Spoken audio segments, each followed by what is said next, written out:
नमस्कार करता हूं और स्वागत करता हूं आप सभी का एनडीटीवी की इस खास पेशकश में जिसका नाम है जानवर हो रहे हैं परेशान क्यों। आखिर यह सबसे बड़ा सवाल है, क्यों? क्योंकि जंगल में निर्माण हो रहा है। मेरा नाम है आदित्य झा और मैं स्वागत करता हूं आप सभी का इस खास पेशकश में। देखिए, भारतीय वन्यजीव संस्थान की रिपोर्ट में एक बड़ी बात सामने आई। अभ्यारण्य के अंदर बनी बजरी गिट्टी की सड़कों से वन्यजीव भ्रमित हो रहे हैं। पैरों के नीचे गिट्टी पड़ती है तो उन्हें लगता है कि उनकी टेरिटरी खत्म हो चुकी है। इससे घबराकर वो जंगलों से बाहर निकल रहे हैं और आबादी के बीच भी जा रहे हैं। सवाल यह है कि पर्यटन को बढ़ावा देने के लिए वन्य जीवों से खिलवाड़ कितना सही है? वन्यजीव संरक्षण के लिए क्या हमें स्थानीय समुदाय की भागीदारी की आवश्यकता है? क्या हमें वन्य जीवों के आवासों की सुरक्षा के लिए स्थानीय समुदायों का साथ मिलकर काम करना चाहिए आगे? आबादी और वन्य जीव के बीच संघर्ष को कैसे हम कम कर सकते हैं? क्या हमें वन्य जीवों के आवासों की सुरक्षा के लिए आबादी को सीमित करना होगा? टेरिटोरियल फाइट की परिभाषा क्या है? टेरिटोरियल फाइट के दौरान वन्यजीव क्या व्यवहार करते हैं? क्या वे आक्रामक हो जाते हैं या रक्षात्मक हो जाते हैं? क्या हमारे पास वन्यजीव संरक्षण के लिए प्रभावी नीतियां हैं? और अगर हैं तो क्या है वो? क्या ये नीतियां पर्यटन और आबादी के दबाव को ध्यान में रखती हैं? चर्चा इसी विषय पर करेंगे कि आखिर सब कुछ जानते हुए भी जिम्मेदार अनजान क्यों बने।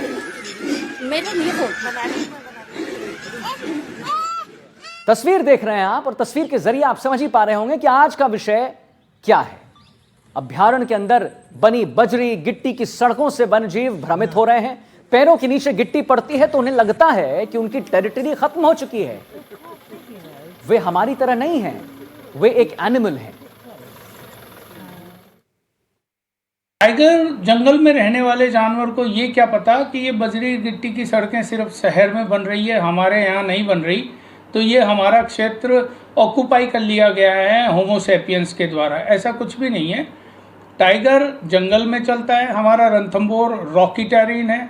ऐसा भी नहीं है कि गिट्टी के साइज के ही पत्थर जंगल में हो, हर साइज के पत्थर पहाड़ियों पे, रास्तों पे, मैदानी इलाकों में हर जगह है। बजरी की तरह मिट्टी भी है और छोटे मोटे सभी प्रकार के पत्थर भी हैं, उनके ऊपर भी टाइगर चलता ही है। जब रॉकी टेरेन में सरवाइव कर रहा है टाइगर, तो मेरे ख्याल से ये बिल्कुल सरासर गलत है, ये इल्ज़ाम है।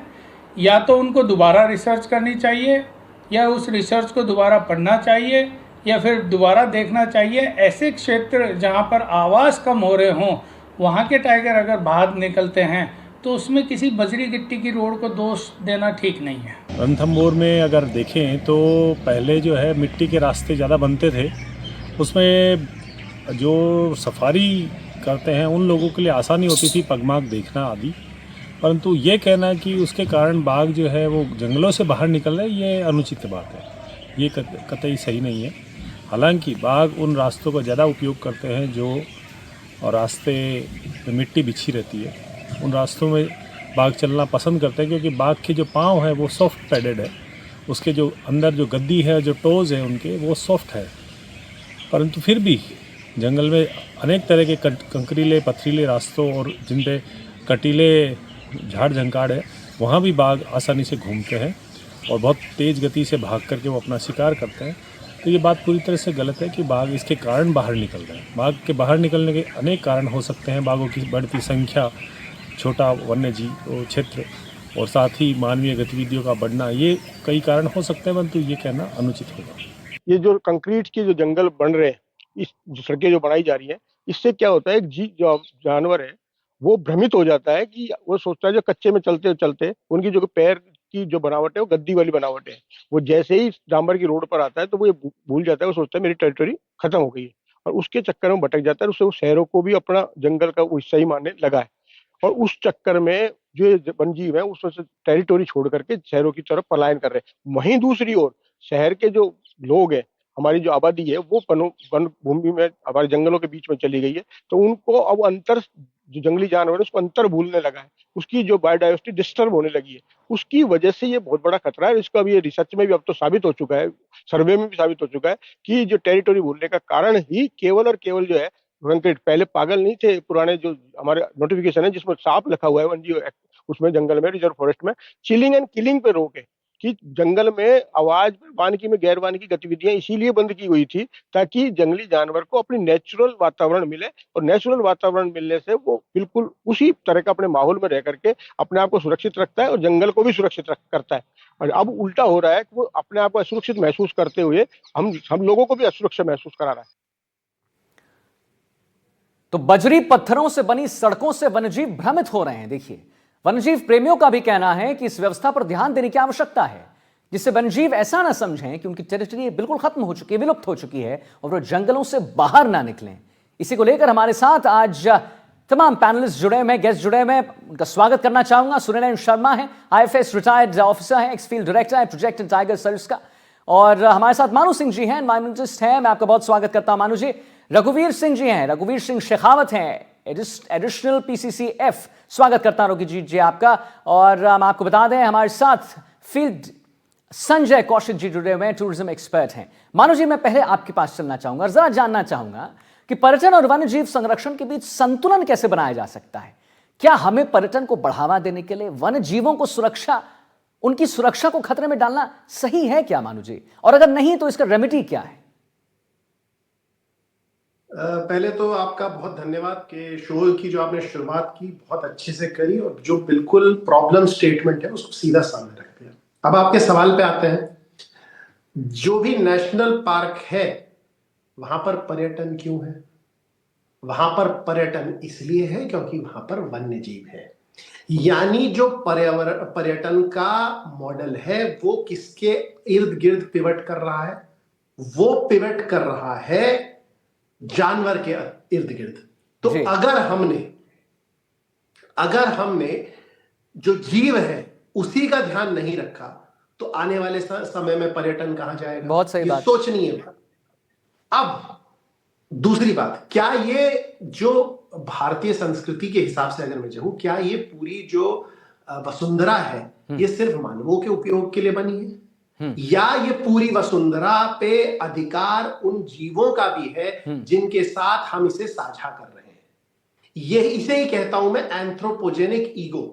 यानी हमें लगता है जो है हमारे लिए है उसका उपभोग कर ले, चाहे वो पत्थर हो, चाहे वो पहाड़ हो, चाहे वो जमीन हो, चाहे वो नदी हो, और चाहे वो पशु पक्षी। एब्सोल्युटली। अगर ऐसा ही चलता रहा तो बाकी सारी प्रजातियां जो है इस अंधानुकरण में विलुप्त हो जाएंगी। और हमने ला ही दिया है।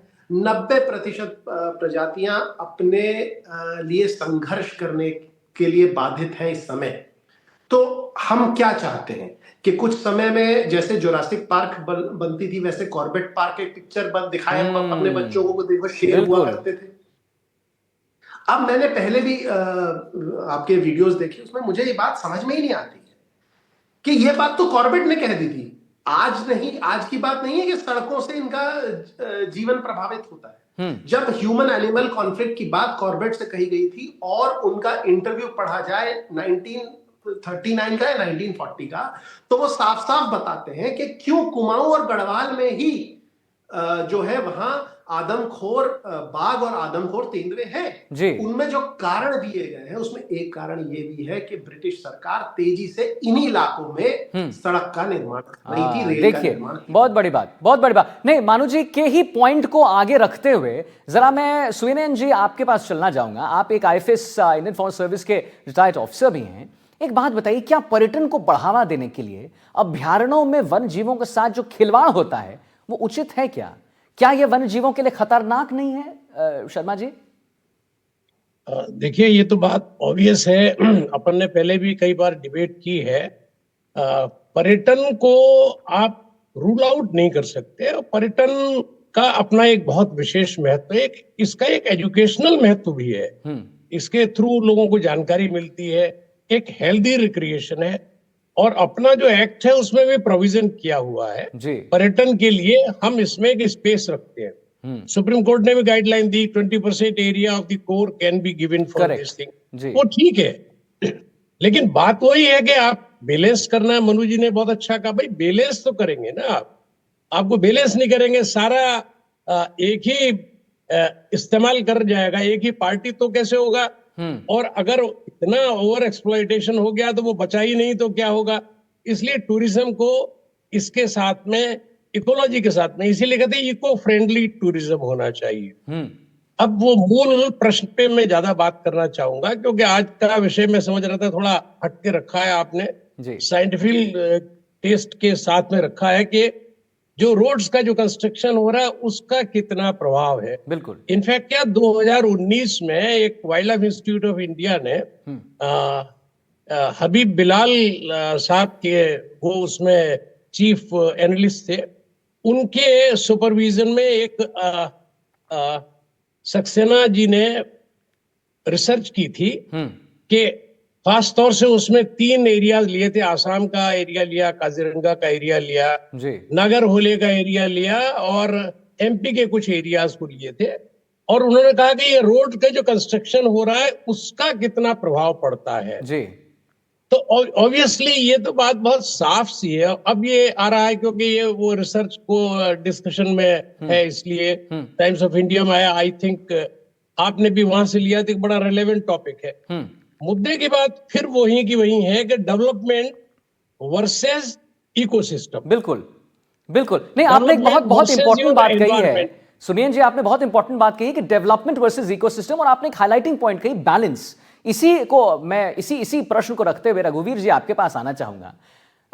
सुनील साहब कह रहे हैं बैलेंस रखना बहुत जरूरी, तो आबादी और वन्य जीवों के बीच संघर्ष को कैसे कम किया जा सकता है रघुवीर जी? क्या हमें वन्य जीवों के आवासों की सुरक्षा के लिए आबादी को सीमित करना होगा क्या?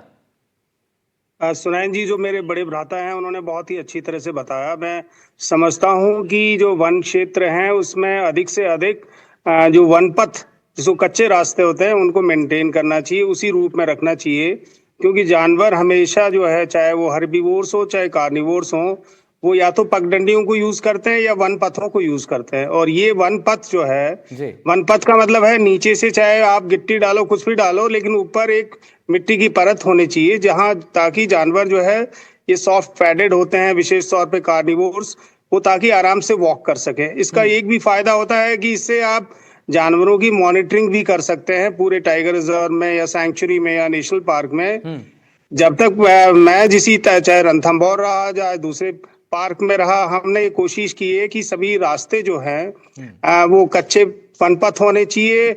और अगर उसको टूरिस्ट के लिए बनाना भी है, नेगोशिएबल, बरसात के मौसम में या किसी ऋतु में अगर नहीं जा सकते, तो आप उसमें नीचे गिट्टी डालिए, लेकिन ऊपर वापस एक मिट्टी की परत डाल दीजिए ताकि जानवर उस पर मूवमेंट कर सके जी। ये इसलिए जरूरी है कि रास्ते बहुत जरूरी भी हैं हमारे, चाहे वो टाइगर रिजर्व हो, क्योंकि जैसे आग लगती है तो रास्ते की आवश्यकता होती है। इसी प्रकार से जैसे पेट्रोलिंग करते हैं, नाइट पेट्रोलिंग, डे पेट्रोलिंग, उनमें भी जानवरों को वहां तक पहुंचने की, उनको बचाने के लिए आवश्यकता होती है। तो रास्ते बहुत महत्वपूर्ण है किसी भी पारिस्थितिक तंत्र के लिए, पारिस्थितिक क्षेत्र के लिए। लेकिन साथ ही साथ ये महत्वपूर्ण है कि रास्ते कैसे हों। निश्चित रूप से WI की जो स्टडी है वो उस पक्के सड़क और उनकी तरफ इंगित करती है, या ऐसी सड़कें जो ग्रेवल रोड्स हैं जिन पे पेबल्स बहुत ज्यादा है, वो निश्चित रूप से जानवरों के लिए अच्छी नहीं है। ये बहुत सही कहा है, WI की स्टडी से मैं पूरी तरह से सहमत हूँ। और हमें हमारे जो राष्ट्रीय उद्यान या टाइगर रिजर्व्स हैं, सैंक्चुरीज हैं, उसमें पक्के रास्तों का निर्माण अवॉइड करना चाहिए जहां तक संभव हो, नहीं करना चाहिए। बहुत सही बात बोल रहे हैं रघुवीर जी कि अगर पक्के रास्ते आप बना भी तो बनाओ, उसमें कोई गलत बात नहीं है, लेकिन उस पर एक ऊपर का वो एक लेयर चढ़ा दो, एक परत चढ़ा दो मिट्टी का, कि जितने भी वन जीव आए उनको ये ना लगे, वो दिग्भ्रमित ना हो जाएं।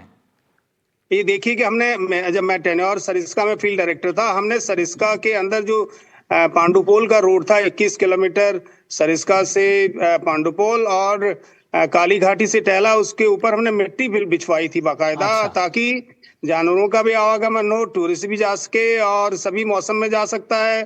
तो ये इसी तरह से जो रास्ते हैं, जहां तक हो, हमें उनके अंदर उनको पक्का, उनमें डामर या RCC या कंक्रीट या इस तरह का जो गिट्टी ऊपर नहीं बिछानी चाहिए, और इसका हमें ध्यान रखना चाहिए जी। मैं आता हूं आपके पास रघुवीर जी, मैं आऊंगा और मैं जानना चाहूंगा आपसे कि आखिर एक मन में, एक टाइगर या जितने भी वन जीव हैं, उनके मन में क्या आता होगा जब उनके पैर पड़ते होंगे और देखते होंगे, तो उनके मन में दिग्भ्रमित होने वाली बात क्या exactly mentally they must be going through. हमारे साथ जरा टूरिज्म से भी जुड़े हुए हैं लोग, उनसे भी हम जरा बात करेंगे और हम जानना चाहेंगे। हमने बात की है और आपने बहुत सही बात कहा है कि टूरिज्म की अगर मैं बात करूं संजय कौशिक जी, अगर मैं टूरिज्म की बात करूं तो क्या फायदा होता है टूरिज्म को? अगर मैं ये बात आपसे पूछना चाहूं कि देखिए ठीक है, पेबल्स की बात हो रहे हैं, ये भी बात हो रही है कि भाई एक परत बिछा दिया जाए। अगर मैं स्पेशली आपसे टूरिज्म की बात करूं तो टूरिज्म के लाभ और नुकसान की बात करूंगा, पहले लाभ पे आ जाते हैं। क्या ये वन जीवों के संरक्षण में धन जुटाने में मदद करते हैं? Thank you Aditya ji. सबसे पहले मैं आपको बता दूं कि पर्यटन में वाइल्ड लाइफ टूरिज्म का जबरदस्त महत्व है। और अगर हम राजस्थान के परिप्रेक्ष्य में बात करें तो रणथंभौर और सरिस्का दोनों ने देश और दुनिया में अपना नाम कमाया। आज भी अगर दुनिया में लोग अगर सबसे ज्यादा साइटिंग अगर होती है तो मुझे लगता है कि वो रणथंभौर में होती है। और लोगों का एक बड़ा, पूरे देश और दुनिया के लोग जो वहां आते हैं, और जो मेरे ख्याल से टाइगर की साइटिंग और आजकल सरिस्का का भी बहुत अच्छा रिस्पॉन्स है लोगों का। पिछले 7-8 साल में काफी एक अच्छी वापस, जो पहले जो इमेज खराब हो गई थी, वापस बिल्डअप होगी। ये जरूर है कि जब ये सुन रहा था कि वो गिट्टी से जो वाइल्ड लाइफ है, स्पेशली लेपर्ड या टाइगर जो है, उनको दिग्भ्रमित हो गए, मुझे नहीं लगता कि ऐसा होता होगा। क्योंकि अगर आप रणथंभौर में भी जब मेन एंट्रेंस से लेकर और गणेश जी वाली पार्किंग तक जाए तो पक्की रोड बनी हुई है, उस रोड पर कई बार टाइगर मिलते हैं। इधर अभी शिवराज साहब भी बता रहे थे कि जो मेन एंट्रेंस है सरिस्का का, वहां से और मंदिर तक जो जाते हैं तो मंदिर वहां पे जो पांडुपोल या उधर जो टहला वाला दरवाजा है वहां के, और वहां भी कितने सालों से इतने सारे टाइगर रहे हैं, तो उनको ऐसी कोई तकलीफ नहीं। लेकिन हाँ, ये बात सही है कि अभी जैसे फिलहाल की मैं कह सकता हूँ कि जो दोनों मैं स्पेशली सरिस्का और रणथंभौर की बात कर रहा हूँ, जो कनेक्टिंग रोड है specially from entrance to Ganesh ji के पार्किंग, और दूसरी जो सरिस्का की एंट्रेंस और पांडुपोल या टहला वाले गेट की, वो रोड बहुत खराब थी।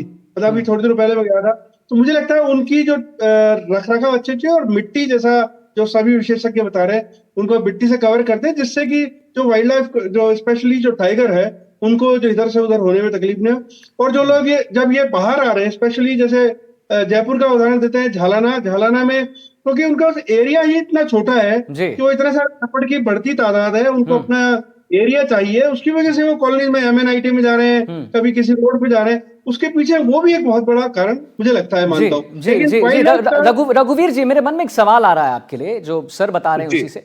क्या टेरिटोरियल फाइट की, जैसे टेरिटोरियल फाइट भी हम आजकल बहुत देखते हैं, उसकी वजह से भी बहुत मृत्यु होती है वनजीवों की।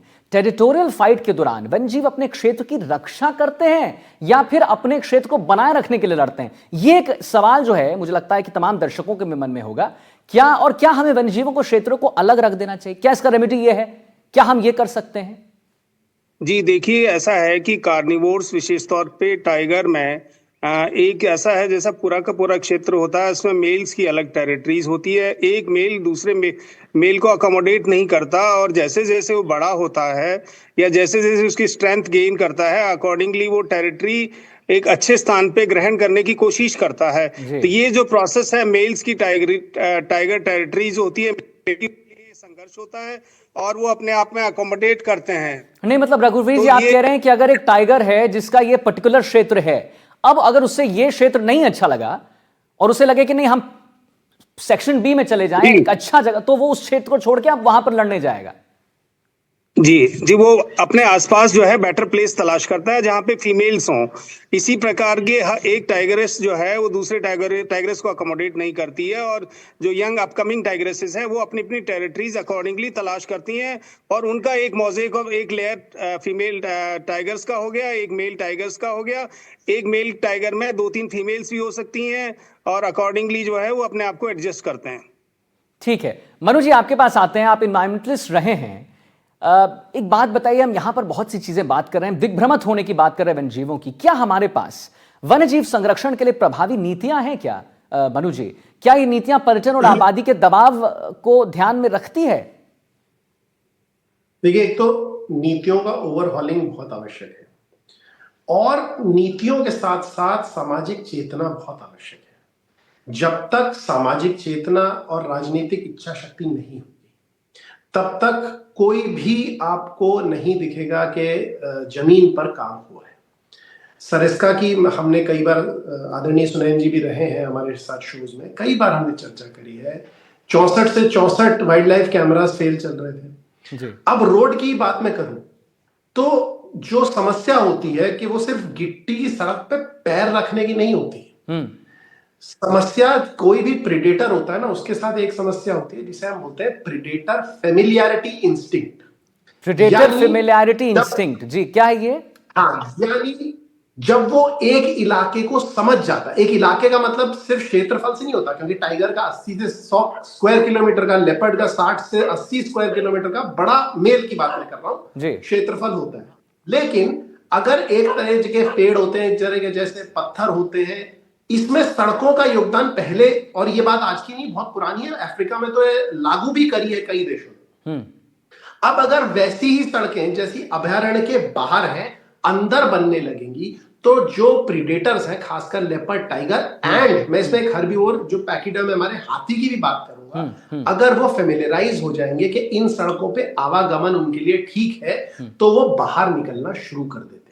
यानी अभयारण्य की सड़क को सॉफ्ट रखना इसलिए भी बहुत आवश्यक है, क्योंकि अगर उनके लिए ये चीज फेमिलियर हो गई कि वो बाहर भी जा सकते हैं, इसीलिए आप देखते हैं कि जितनी तबाही हाथी जो है वो उत्तराखंड में मचा रहे हैं, राजस्थान क्या कहते हैं, उत्तराखंड से आप जाते हैं नॉर्थ ईस्ट से, उतनी तबाही उड़ीसा में नहीं मचा रहे हैं, क्योंकि उड़ीसा में जो दोनों नेशनल पार्क हैं, जो बड़े नेशनल पार्क हैं, भीतरकनिका और सिमिफाल, दोनों में इस बात का ध्यान रखा गया है कि जो रास्ते हैं उनको अभी नहीं करा गया है।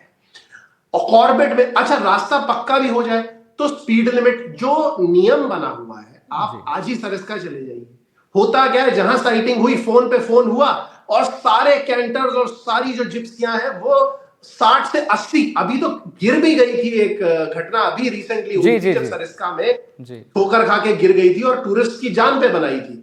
तो ये जो सब ये बैलेंस, ये संतुलन बनाना बहुत आवश्यक है कि इकोलॉजी के लिए नियमों को की धज्जियां ना उड़ाई जाए, उसके ऊपर अकाउंटेबिलिटी होनी चाहिए, ट्रांसपेरेंसी होनी चाहिए और पनिशमेंट होना चाहिए। मैं खुल के बता रहा हूं, मैंने जानबूझकर मैं अभी सरिस्का पिछले 10 बार गया हूं पिछले 2-3 महीने में, और मैंने एक टूरिस्ट की तरह देखा है। आप बात करके देखिए, पूरी तरह वो वाइल्ड लाइफ के पीछे सिर्फ टिप्स के चक्कर में वो कैंटर और जिप्सी वाले किस प्रकार व्यवहार करते हैं, तो उनका एक तरह से जरा मनु जी बता ही दीजिए ना, इस शो के जरिए बता ही दीजिए कि किस तरह व्यवहार करते हैं वो।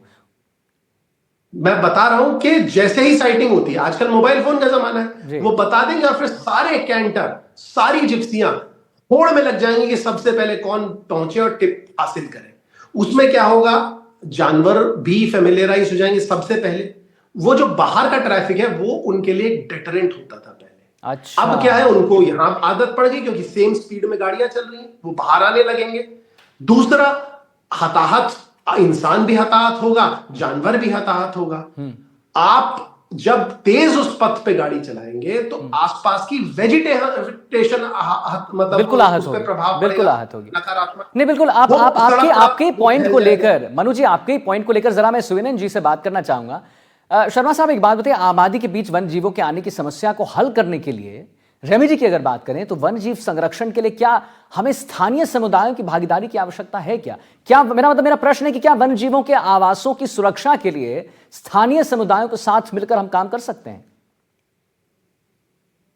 अब दरअसल में क्या काफी डाइवर्स हो गया है टॉपिक ये, हम तो पहले रोड से चल रहे थे। एनीवे, आपने फरमाया तो मैं ये जरूर निवेदन करूंगा कि जो बाहर जो लोग हैं, आपको सहयोग तो एक अंडरस्टैंडिंग के रूप में चाहिए ही चाहिए। अभी रघुवीर भी इतने रहे हुए हैं, दोनों पार्क्स में रहे हुए डायरेक्टर, ही will agree with me, Manu को सब पता है। अगर जब तक उनके साथ में आपका सहयोगात्मक नहीं होगा, वो अंडरस्टैंडिंग ही नहीं पैदा होगी, तो वाइल्ड एनिमल को तो वो अपना एनिमी समझेंगे, तो ऑब्वियसली झगड़ा होगा। एक्चुअल में क्या होता है कि कोई ऐसा स्टील बॉर्डर तो कुछ है नहीं कि आपने कोई स्टील बॉर्डर के खड़ा कर दिया हो कि साहब ये एरिया इनका, एक एरिया आपका, ये बहुत पोरस बाउंड्रीज हैं, तो वो क्रॉस करके निकलते ही हैं। अब उसके लिए अगर रिसेप्टिविटी होगी तो वो देखेंगे कि यस एनिमल आ गया है, ये ग्रेजुअली अपने आप वापस जाएगा, unless it has a compulsion of some kind like deficiency of the prey base. जैसे जहां पे ओवर पॉपुलेशन हो जाती है, कन्फ्रंटेशन बहुत ज्यादा हो जाते हैं, वहां एक अलग मजबूरी है, अदरवाइज एनिमल अगर स्ट्रे एनिमल हो गया वो वापस जाएगा। That's the point. ये आप एकदम श्योर हैं, ये आप श्योर हैं शर्मा साहब कि अगर वो बाहर आ गया तो अंदर जाएगा। इंटॉलरेंस इतनी है तो फिर तो उसको मारेंगे, लड़ेंगे, कोई वो किसी को मारेगा, ये सारी प्रॉब्लम्स होती है उसमें। नहीं तो मैं आपसे एक शर्मा साहब एक क्वेश्चन में बहुत अमूमन एक मतलब एक आपसे एक एग्जाम्पल के तौर पे पूछ रहा हूं। बहुत सारी घटनाएं हम देखते हैं जबकि एक पैंथर जो है बाहर निकल जाता है। पैंथर ठीक है, आप कह रहे हैं कि प्रे के उसे प्रे नहीं मिल रहा है, उसे बाहर निकल गया। अब आप कह रहे हैं कि वो पैंथर जरूर से जरूर जहां से आया होगा वहां जाएगा। This is for sure 100%। देखिए, मोटे तौर पर जो स्ट्रे एनिमल है, दोनों चीजों में फर्क हो गया है कि स्ट्रे एनिमल का मतलब हो गया क्योंकि उनको ये बाउंड्री पोरस है, वो अगर परसुएट में भी चला गया किसी अपने एनिमल के प्रे बेस के तो वो क्रॉस कर जाएगा, but it will have to come back. One thing, जो प्रे डेफिशिएंसी की वजह से बाहर गया है और ऐसे कंपल्शन में गया है कि वो अंदर तो कुछ है ही नहीं, या ऐसा कंपटीशन है कि अंदर जगह मिलेगी ही नहीं, तब वो वहां ज्यादा लंबे पीरियड तक रुकेगा, वो एक प्रॉब्लम होती है। और स्पेशली प्रॉब्लम वहां होती है जिन एरियाज में वो घरों में घुसने लग जाता है जी, और जहां लोग इंटॉलरेंट होते हैं वो तो तैयार बैठे, उनको उन्होंने देखा। अब आपने उदयपुर में क्या हुआ, उदयपुर में सारी फोर्स लगा दी और आज मेरे ख्याल में शायद लेपर्ड एक छोड़ा ही नहीं होगा लोगों ने, ये हालत हो गई। तो ये एक बहुत बुरी सिचुएशन है। लोगों को आपने वहां से अभाव है मानू जी। नहीं, बहुत सही बात आप कह रहे हैं सर, समय का अभाव है मानू जी। एक आखिरी प्रश्न आपसे लूंगा कि वन जीव विशेषज्ञों के अनुसार पर्यटन और आबादी के दबाव को कम करने के लिए, इस सब प्रॉब्लम्स को कम करने के लिए क्या कदम उठाए जाने चाहिए? मेरे से पूछ रहे हैं? जी मानू जी। जी देखिए, सबसे पहले तो पर्यटन और वाइल्ड लाइफ प्रोटेक्शन ये एक दूसरे के एंटोनिमस नहीं है, ये सिनोनिमस है। ये दोनों साथ में चल सकते हैं।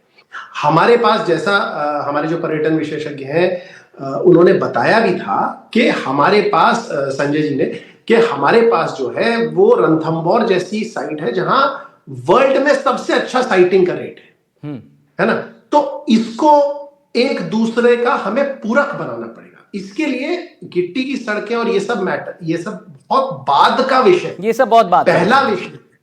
पहला विषय ये है कि जैसे सुनैन सर ने भी बताया कि किस प्रकार वहां के जो लोकल है उनका सेंसिटाइजेशन हो, ठीक, उनके साथ तालमेल। ठीक है।